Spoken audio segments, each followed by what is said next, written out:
Hello అండి. అయితే ఒక చిన్న మాట. ఎంతమందికి ఇష్టమో ఇలా కింద కూర్చొని కూరగాయలు కట్ చేయడం అనేది కింద కామెంట్ బాక్స్‌లో షేర్ చేయండి. ఫస్ట్ టైమ్ ఎవరైనా మన ఛానల్‌ని చూస్తున్నట్టయితే ప్లీజ్ సబ్స్క్రైబ్ చేసుకోండి. అలాగే వీడియోకి లైక్ చేయండి, షేర్ చేయండి, కామెంట్ చేయండి. ఇక్కడ బాబుకైతే పాలు పోసిచ్చానండి. పాలు పోసిచ్చి బిస్కెట్లు ఇచ్చాను. ఈ మధ్య అసలు పాలు పోస్తే అస్సలు తాగట్లేదండి. వద్దు వద్దు అని అంటున్నాడు. ఈ నీళ్ళ ప్రాబ్లమ్ వల్ల మార్నింగ్ టైంలో అయితే టిఫిన్ చేయట్లేదండి.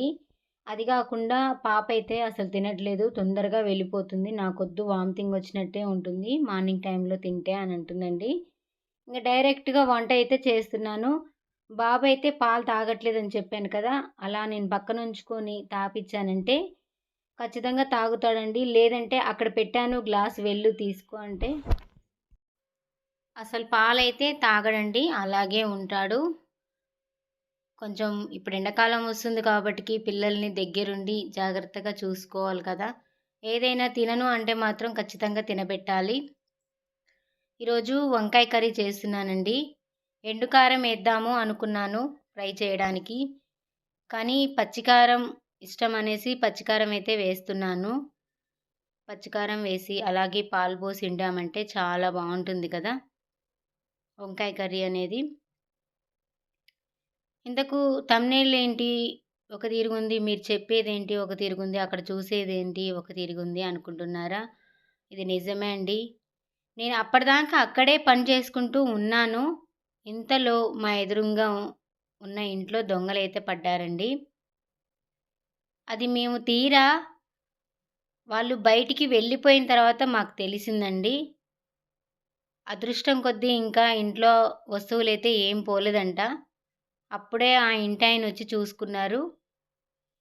అప్పటికి ఆమె తాళాలేసి అన్నీ జాగ్రత్తగా పెట్టుకొని చేన్‌కైతే వెళ్ళిందంట. చేన్ దగ్గరికి వెళ్ళిన తర్వాత 10, 10:30 టైంలో అండి దొంగలైతే పడ్డారు. బయట 24 అవర్స్ బయట చెట్టు కింద కూర్చొని వాళ్ళు వీళ్ళు మాట్లాడుకుంటూనే ఉంటారండి వాళ్ళ ఇంటి దగ్గర. మరి ఎవరొచ్చారో ఏమో తెలియదు. కానీ తలుపు తాళం అయితే పలగ్గొట్టారు. అలాగే బీరువా తాళం గూడా పలగ్గొట్టి లోపల ఏమున్నాయో అన్నీ చదిరేసరికి ఆ ఇంటాయనైతే వచ్చిండంట. ఎవరో వచ్చారని చడి చప్పుడు గాగానే ఆ దొంగ అయితే బయటికురికొచ్చాడు. మా ఇంటి ముందలున్న ఇంట్లో నుంచే గోడ దూకొచ్చాడండి. వాళ్ళింట్లో ఏం పోయినాయో తెలియదు కానీ మా ఇంటి ఎదురుగున్న అత్తమ్మ వాళ్ళైతే మేమెప్పుడు చెట్టు కింద కూర్చుంటాం కాబట్టికి మాకైతే చెప్పి వెళ్ళారు. "కోడలా కొంచెం ఇల్లు జాగ్రత్తగా చూడమ్మా ఎవరైనా వస్తారు" అని. కానీ ఆ 10 నిమిషాల టైంలోనే ఇంట్లోకొచ్చి అన్నం తిందాము అనేసరికి అన్నం తిని అలా వెళ్ళానండి. బయటికి వెళ్ళేసరికి వాళ్ళ ఇంట్లో దొంగలు పడ్డారు. అప్పుడే బయటికి వెళ్ళడం, ఉరకడం ఇవన్నీ జరిగినాయి. నాతో పాటు ఇంకొక మామయ్య కూర్చుంటారు కదా! ఆ మామయ్య అయితే చూసారు. చూసి ఎవర్రా ఎవర్రా నువ్వు అని అడుగుతుంటే అక్కడ పట్టించుకోకుండా తొందరగా వెళ్ళిపోయాడంటండి. ఇంక మేమైతే ఇంట్లో పని చేసేటప్పుడైతే నేను డోర్‌లన్నీ పెట్టుకొని పని చేస్తున్నానండి. దొంగ మనతోని చెప్పి వస్తాడా ఇంట్లోకి? చెప్పకుండానే వస్తాడు కదా! అయినా మన జాగ్రత్తలు మనం ఎంత తీసుకున్నా కానీ దొంగ ఎక్కడ పెట్టిన వస్తువులనేది అక్కడ కనిపెడుతూనే ఉంటాడు. కొంతమందేమో వాళ్ళింట్లో ₹1,00,000 పోయినాయి. అలాగే మెడలో వేసుకునే నాంతాడు పోయింది, హారం పోయిందని చాలామంది అంటున్నారు. కొంతమంది మాత్రం ఏం పోలేదు. అప్పుడే బీరువా తీసిన టయానికే ఆ ఇంటి మనిషి వచ్చాడు. ఆయనను పట్టుకునేసరికి గోడ దూకి పారిపోయారని చాలామంది చెప్తున్నారండి. మీకు గూడా ఎప్పుడైనా ఇలా ఎదురింగింట్లో అయినా, మీ పక్కింట్లో అయినా, మీ ఇంట్లో అయినా ఇలా దొంగతనం జరిగిన సిచ్యువేషన్ అనేది ఉందా? ఇప్పుడు మా బజార్‌లో ఇది మూడోసారండి దొంగతనం జరగడం అయితే. ఎప్పుడూ మీకు వీడియోలో చూపిస్తాను కదా! ఆ అత్తమ్మ వాళ్ళ ఇంట్లో గూడా దొంగలు పడ్డారు. తను కూడా సేమ్ ఇదే టైంకి మిరపకాయలకైతే ఏరడానికి వెళ్ళిందండి. అప్పుడు నాకంత అలవాటు లేక నేనైతే బయటికి రాకపోయేది ఇంట్లో నుంచి.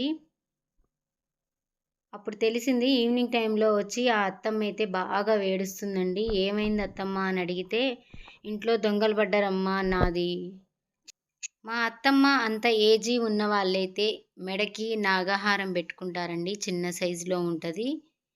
అదైతే పోయింది అత్తమ్మది. అలాగే కొన్ని డబ్బులు గూడా పోయినాయి. ఇగో మావయ్య అని చెప్పాను గదా! ఈ మావయ్య వాళ్ళ ఇంట్లోనే అప్పుడు దొంగలు పడ్డారండి.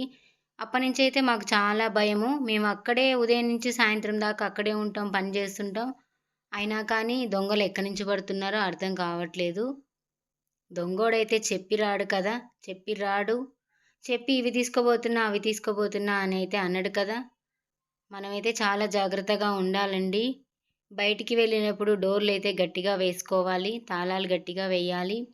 ఇంట్లో ఉన్నా సరే అజాగ్రత్తతో మాత్రం ఉండకండి. బీరువా తాళం వేసుకోండి. ఎక్కువగా బీరువాలో మాత్రం వస్తువులు పెట్టుకోకుండా మీకింకా కన్వీనియంట్‌గా ఉన్న ప్లేస్‌లో, ఎవరికీ తెలియని ప్లేస్‌లో పెట్టుకోండి. చాలా జాగ్రత్తగా ఉండండి. నేనిప్పుడు ఎందుకు చెప్తున్నానంటే, ఇప్పుడు ఎండాకాలం పనులు ఎక్కువగా దొరకవు. చిల్లరగాళ్ళు ఎక్కువగా తయారయ్యారు కాబట్టికి దొంగతనాలైతే ఎక్కువగా జరుగుతాయండి. అందుకనేసి నేనైతే చెప్తున్నాను. మీ జాగ్రత్త కోసం, నా జాగ్రత్త కోసం గూడా నేను పాటిస్తున్నాను. నాకైతే చాలా అనుభవం అయిందండి. ఇలా బయట బజార్‌కి వెళ్ళి వద్దామన్నా కానీ చాలా భయంగా అనిపిస్తుంది. మాదైతే లాస్ట్ వీధండి. మా వీధిలో ఎవరు ఉండరు. అందరూ పనికి వెళ్ళిపోతారు. కొంచెం ఊరు బయటికి ఉంటుంది కాబట్టికి కొంచెం దొంగల భయం అనేది ఎక్కువుంటుందండి. ఇక్కడ మావయ్య అదే చెప్తున్నాడు. దొంగలు పడ్డారంట వాళ్ళ ఇంట్లో అది అని చెప్తున్నాడండి.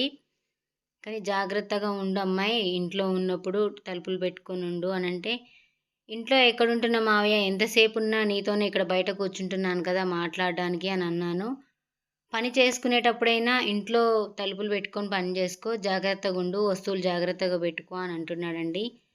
మా దగ్గర ఏం వస్తువులు లేవులేండి. మేమంతా మిడిల్ క్లాస్ ఫ్యామిలీ ఇక్కడ ఉండేది. కొద్దిగా సంపాదించుకున్న ఆ డబ్బులు మాత్రమే ఉంటాయి. పొలాల సీజన్ కాబట్టికి. మీరు జాగ్రత్తగా ఉండండి. మీ చుట్టుపక్కల ఉన్న వాళ్ళకి గూడా జాగ్రత్తలనేది చెప్పండి. ఈ వీడియో మీకు నచ్చినట్టయితే లైక్ చేయండి, షేర్ చేయండి, కామెంట్ చేయండి. మరొక మంచి వీడియోతో మీ ముందుకొస్తానండి.